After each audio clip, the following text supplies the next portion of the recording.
예, 안녕하십니까. 한국교수 유병태입니다. 자, 255페이지. 지금 사회행위에 대해서 보고 있습니다. 이번 재산권을 목적으로 하는 법률행위라 해야 된다. 어떤 채무자의 책임재산을 보존하기 위한 것이니까 재산과 관련되는 것이라야 되겠죠. 취소의 대상이 되는 사회행위는 매매, 뇌물변제, 저당권 설정과 같이 직접 재산권을 목적으로 하는 법률행위여야 한다라는 거. 물론 뭐 엄밀하게 이야기하면은 앞에서 말했지만은 그 법률행위가 물권행위일 수도 있고 준물권행위일 수도 있다. 뭐 이런 이야기를 했었고, 그, 그 다음 뒤로 보시면은 그러므로 혼인, 입양, 인지 등과 같이 직접 재산권을 목적으로 하지 않는 법률행위는 채권자 취소의 대상이 될 수 없다라는 거죠. 그리고 재산행위일지라도 채무자의 자유의사에 맡겨져 있는 행위, 예컨대 상속 포기, 상속 승인, 정려 또는 유정 거절, 은 원칙적으로 취소 대상이 될 수 없다라는 거. 그러니까는 이 정려 받는 것 거절, 유정 받는 것 거절, 이거 이야기하죠. 정려 하는 거, 그거는 당연히 사회행위가 될 수 있죠. 정려 받는 걸 거절하거나 유정 받는 걸 거절한다고 해서 기존에 있던 채무자의 재산이 작아지는 건 아니죠. 증가가 방지된 것 뿐이죠. 다만 사정에 따라서는 취소 대상이 될 수 있는 경우가 있는데, 가령 협의 이혼을 하면서 배우자에게 상당한 정도를 넘는 과다한 재산 분할을 하는 경우에, 그런 경우라면은 그 초과한 부분에 대해서는 취소할 수 있다. 즉 이혼 재산 분할이 상당한 정도라면은 그건 사행위가 아닌데, 상당한 정도, 예컨대 뭐 분할이 일반적인 부부간의 공유관계 2분의 1로 다루어지는데 그걸 넘어서는 과도한 이혼 재산 분할 해주기로 했다면은 그것은 사행위가 될 수 있다라는 거. 그 다음에 채무자가 상호재산 분할 협의를 하면서 상호재산에 관한 권리를 포기함으로써 재산 분할 결과가 구체적인 상속분에 상당하는 정도에 미달하는 경우라면 그 부분에 대해서 취소할 수 있다. 그래서 앞에서 봤을 때 상속 포기를 하는 거는 채권자 취소 대상인 사회행위가 아닌데, 상속 재산 분할을 하면서 원래 자기 받아야 될 상속분보다 작게 받는 거, 이거는 취소 대상이 될 수 있다라고 하고 있습니다. 지금 현재 판례가. 상속재산 분할하면서 분할 협의를 하면서 자기는 한 푼도 안 받을 수도 있습니다. 그런 게 사형이 취소 대상이 된다는 거죠. 상속 포기는 법원에 청구해서 결정을 받아야 됩니다. 그래서 그 경우에는 채권자 취소 대상이 안 되는데, 상속재산 분할 협의는 법률행위라는 거죠. 그래서 사회행위 취소 대상이 될 수 있다라고 하는데, 저는 개인적으로 약간 의문이 있다고 봅니다. 근데 어쨌든 지금 현재 판례가 그렇다는 거. 그 다음에 압류가 금지되는 재산, 이거는 압류가 금지되기 때문에 원칙적으로 채권자들이 압류하는 게 금지되는 것으로서 그것은 공동담보로 되지 않는다는 거죠. 그래서 그거에 대한 처분행위, 그런 것들은 그 여기서 말하는 사행위가 될 수 없다라는 거. 원래부터 그 채권자들의 채권을 담보하는 재산이 못 되기 때문에, 그거 관련돼 가지고 쭉 내려오시면은 결국 민사집행법 251조 소정의 강제집행 대상이 될 수 없는 그런 것들, 뭐 여기서 허가를 양도하는 행위, 허가, 이거는 압류가 금지된 거라는 거죠. 그걸 양도하는 행위는 채권자 취소권 대상이 될 수 없다라는 거. 그리고 한 5줄 내려오면은 한편 판례는 채무자가 소멸시효 완성 후에 한 소멸시효 이익의 포기행위, 소멸시효가 완성되었다면은 갚을 필요가 없는 거죠. 그런데 그 이익을 포기하고 갚겠다라고 하면은 소극재산이 늘어나는 거죠. 그렇게 되면은 소멸된 채무가 소멸하지 않았던 것으로 되어 결과적으로 채무자가 부담하지 않아도 되는 채무를 새롭게 부담하는 것이 되므로 채권자 지속권 대상인 사행위가 될 수 있다라는 거. 그리고 협의 또는 심판에 의해서 구체되지 않은 이혼에 따른 재산분할 청구권은 채무자의 책임재산에 해당하지 않고 따라서 이를 포기하는 행위 또한 채권자 지속권 대상이 될 수 없다라고 했다는 거. 그래서 이쪽은 원리는 간단한데 세부적으로 들어갔을 때 그 원리 적용에 대한 판례들을 위주로 해서 보는 겁니다. 그런가 하면 채무자가 영업재산과 영업권이 유기적으로 결합되어 있는 일체로서의 영업을 양도함으로써 채무 초과 상태에 이르거나 이미 채무 초과 상태에 있는 것을 심화시키는 경우 그 영업 양도는 취소 대상이 된다라는 거. 그다음에 채권자를 해하는 법률행위라 해야 된다는 거. 여기서 채권자를 해한다는 것은 채무자의 재산 행위로 말미암아 채무자의 적극 재산이 소극 재산인 채무의 총액보다 적어지는 것, 즉 채무 초과 또는 무자력을 가리킨다는 거. 네 줄쯤 내려오시면은 판례는 사회행위에 해당하는지 여부는 행위 목적물이 채무자의 전체 책임재산 가운데서 차지하는 비중, 무자력의 정도, 범위등의 경제적 목적이 갖는 정당성 및 그 실현수단인 당해 행위의 상당성, 행위의 의무성 또는 상하의 불가피성, 채무자의 수익자 간 통모 유무와 같은 공동담보의 부족 위험에 대한 당사자의 인식의 정도 등 행위에 나타난 여러 사정을 종합적으로 고려하여 그 행위를 궁극적으로 일반 채권자를 해하는 행위로 볼 수 있는지 여부에 따라서 판단해야 된다라는 거. 자력 산정과 관련돼서 채무자의 자력을 산정함에 있어서 채무자의 신용 등도 포함하여 하고 조건부 채권, 기한부 채권도 평가 가산한다는 거. 그 정도 하시고 258페이지부터 보시면은 계속 판례를 소개하고 계시는 겁니다. 앞에서 했던 것도 한 번 더 써놓으셨는데 압류 금지 재산은 공동담보 목적이 될 수 없는 것이므로 이를 적극재산에 포함시켜서는 안 된다는 거. 한편 채권자가 물적 담보를 가지고 있는 경우에 앞에서도 이 관련되는 판례를 봤습니다. 우선 변제가 확보된 범위에서는 그 채무를 소극재산에서 제외하고 또 그 범위에서 담보재산도 적극재산에서 제외되어야 된다는 것. 그리고 채무자 소유 부동산에 제3자의 담보권이 설정되어 있는 경우에는 그 담보권은 담보된 채권액을 제외한 나머지 부분만 공동담보로 되는 책임재산이 된다는 거. 따라서 그 부분만 적극재산으로 계산해야 되고, 다시 말해서 바꾸어 말하면 제3자에게 담보로 제공된 재산의 가액에서 그 제3자가 가지는 피담보 채권액을 공시한 잔액만을 채무자의 적극재산으로 평가한다는 거.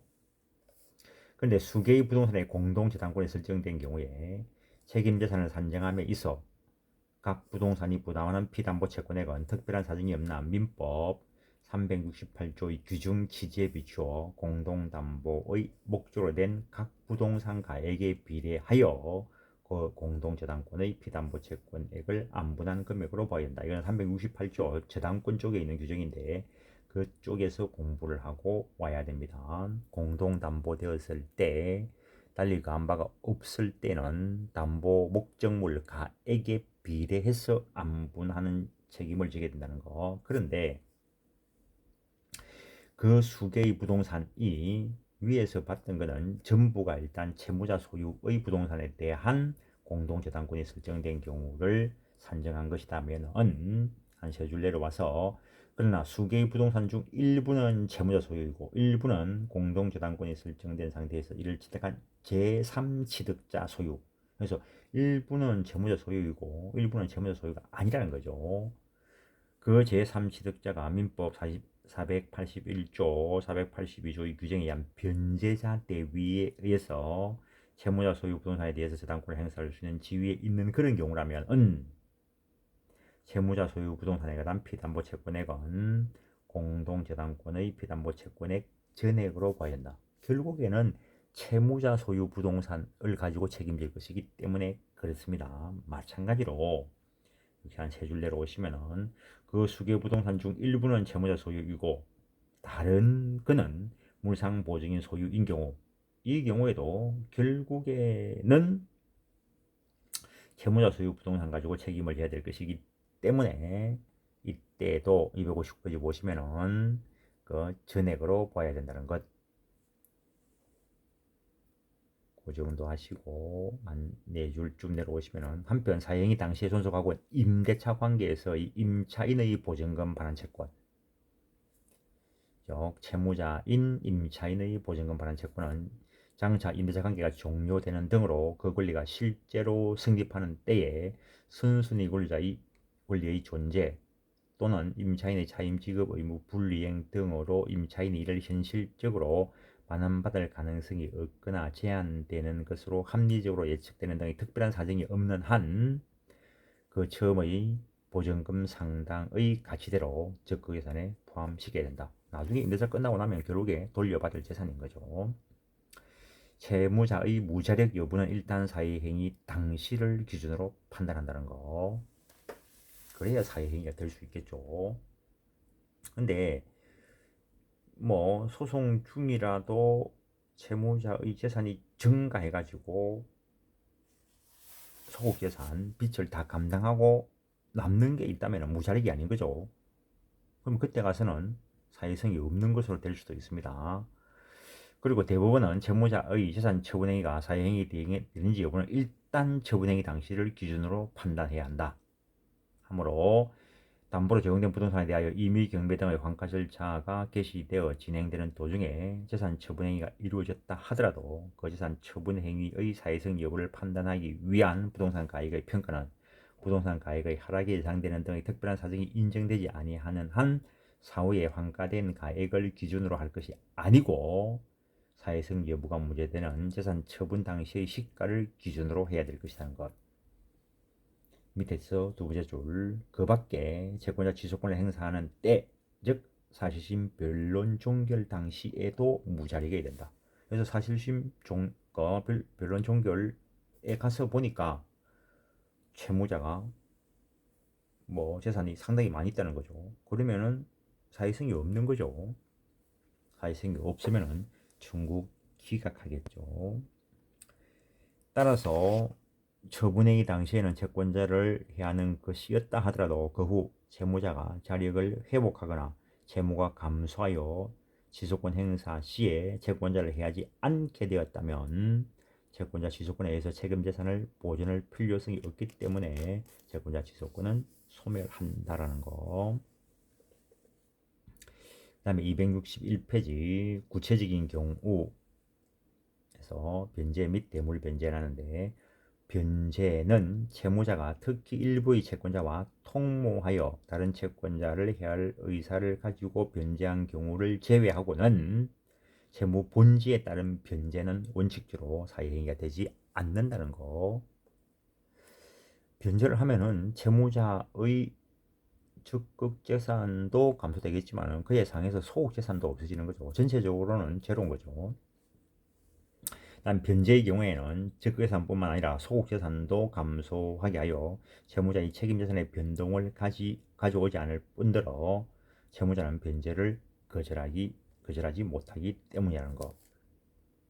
다음에 한 두세 줄 내려오시면, 그리고 채무자가 이전부터 있는 채무의 변제를 위하여 약속금을 발행하는 경우, 이전부터 있던 채무 변제를 위해서 약속금을 발행하는 경우에도 새로운 소득재산을 증가시키는 것은 아니므로 그것만으로는 사회행위라고 하기 어렵다는 거. 그런데 새로 채무를 부담하면서 약속금을 발행하는 경우라면 당연히 사회행위가 될 수 있겠죠. 그 다음에 대물 변제도 어차피 갚는 거고 상당한 가격으로 행해진 경우에는 사회행위가 아니라는 거. 물론 이것도 통모하거나 뭐 상당한 가격이 아닌 경우라면 그런 때는 사회행위가 될 수 있다는 것, 그 정도 하시고, 262페이지 계속 판례를 소개하고 계시는 겁니다. 판례에 의하면 채무자의 재산이 채무의 전부를 변제하기에 부족한 경우에 그의 유일한 재산인 부동산으로 대물을 변제하였다면 그러한 행위는 특별한 사정이 없는 사회행위가 되고, 그 다음에 대물 변제나 담보조로 제공된 재산이 채무자의 유일한 재산이 아니거나 그 가치가 채권에게 미달하는 경우도 마찬가지라는 거. 그 다음에 대부분은 채무 초과 상태에 있는 채무자가 여러 채권자 중 일부에게만 채무 이행과 관련하여 그 채무의 본래의 목적이 아닌 다른 채권 기타 적극 예산을 양도하는 행위는 채무자가 특정 채권자에게 채무 본질에 따른 변제를 하는 경우와는 달리 원칙적으로 다른 채권자들에 대한 관계에서 사회행위가 될 수 있다라고 했다는 거. 다만 이러한 경우에도 사회성의 일반적인 기준에 비추어 그 행위가 궁극적으로 일반 채권자를 해야 하는 행위로 볼 수 없는 그런 경우라면은 사회행위 성립이 부정될 수 있다는 것.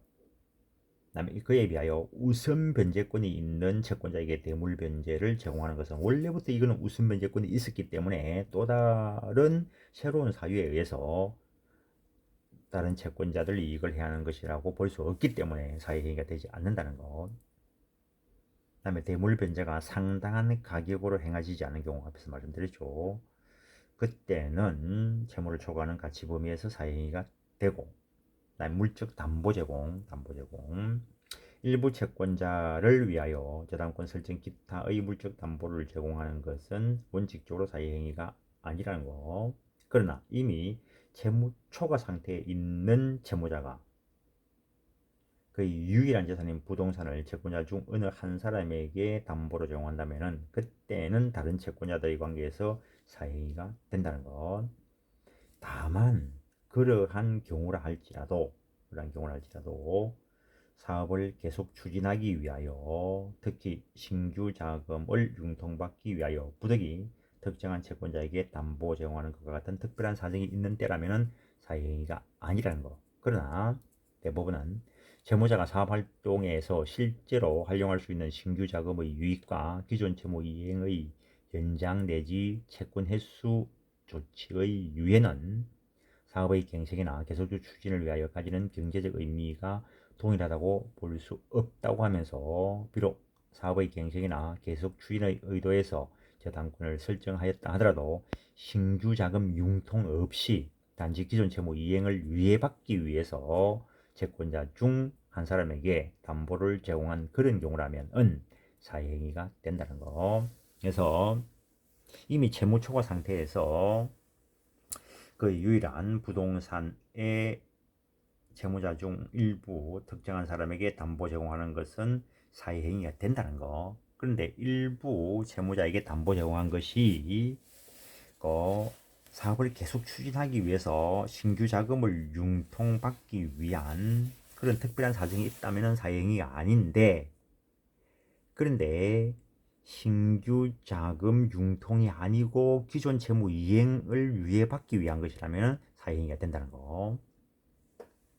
그 다음에 또 한 세 줄 쭉 내려오시면 채무자가 제3자로부터 자금을 차용하여 부동산을 매수하고 해당 부동산을 차용금 채무에 대한 담보로 제공하거나 어떤 그 부동산 매수하면서 빌린 돈 그것을 담보하기 위해서 담보로 제공하는 그런 경우라면 마찬가지로 채무자가 제3자로부터 부동산을 매수하여 매매대금을 지급하기 전에 소유권이 있는 길을 마치고 해당 부동산을 매매대금 채무에 대한 담보로 제공한 경우와 같이 기존 채권자들의 공동담보가 감소되었다고 볼 수 없는 경우라면 그때는 사행위가 아니라는 거. 나아가 같은 부동산 매수 행위와 담보 행위가 한꺼번에 이루어지지 않고 단기간에 순차로 이루어졌다 하더라도 대부분은 이게 동시에 한꺼번에 행해지는 경우는 거의 없죠. 순차적으로 행해지는 경우라 하더라도 공동담보에 정감이 있다고 평가할 수 있는 것이 아닌 경우 사회행위가 아니라는 거. 그 다음에 밑에서 세 번째 줄 보시죠. 수익자가 채무 초과 상태에 있는 채무자의 부동산에 관하여 설정된 선순위 담보 가등기 피담보 채무를 변제하여 그 가등기를 말소하는 대신 동일한 금액을 피담보 채무로 하는 새로운 담보 가등기를 설정하는 경우 역시 어떤 공동담보를 감소시키거나 또는 별개의 채무를 증가시키는 것이 아니기 때문에 사회행위가 아니고 264페이지 두 번째 줄, 선순위 담보 가등기를 말소시킨 후 그 부동산에 관하여 매매 예약을 하고 그에 의하여 소유권인 등기 청구권 보존의 가등기를 한 경우에는 부동산 가액에서 피담보 채무를 공제한 잔액의 범위 내에서는 사행위가 된다는 거. 그 다음에 또한 두 줄 내려오시면은 부동산 실명법상 무효인 명의 신탁에 의하여 부동산에 관하여 채무자 명의로 등기된 뒤에, 그럼 이거는 채무자 소유가 된 적이 없습니다. 이거는 채무자 소유가 된 적이 없기 때문에 이 명의 신탁 받은 이 재산은 채무자의 책임 재산이 된 적이 없습니다. 따라서 그 위에 건의당권을 설정을 해서 그 건의당권자가 실명법상 선악을 불문하고 보호를 받아서 유효한 건의당권을 취득하더라도 채무자의 채권자에 대한 사회행위가 되는 것은 아니죠. 원래부터 채무자의 책임대산이 아니었던 것이기 때문에. 그 다음 단락으로 가겠습니다.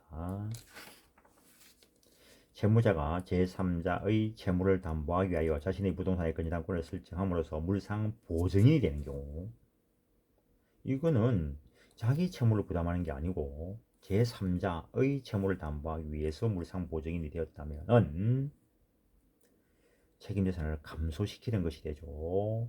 그래서 사회행위가 된다라는 거. 그 다음에 가압류된 부동산의 건의당권을 설정하는 경우에는 원칙적으로 그 가압류 채권자에 대해서는 사회행위가 아니라는 거. 왜냐하면 가압류됐다고 해서 우선 변제권이 있는 것은 아닙니다. 다른 채권자들도 나중에 가압류하고 들어올 수도 있고, 또 채무자와 공동으로 신청해서 저당권 설정 등기가 된다고 해서 그 가압류보다 후순위에 들어온 저당권자가 앞에 가압류권자보다는 우선 배당을 못 받습니다. 경매 들어갔을 때 동순위로 보고 안분 배당할 것이기 때문에 가압류 채권자에 대해서 사행위가 아닙니다. 그런데 실제 가압류한 것보다 더 많은 채권을 가지고 있었더라면 그 부분에 대해서는 사행위가 될 수 있다는 거죠. 그 다음에 가압류된 부동산의 채무자가 제3자를 위하여 건의당권을 설정하여 물상 보증행위를 하는 경우라면은 그거는 사회행위가 되겠죠. 애초에 자기가 책임져야 될 것이 아니었기 때문이죠.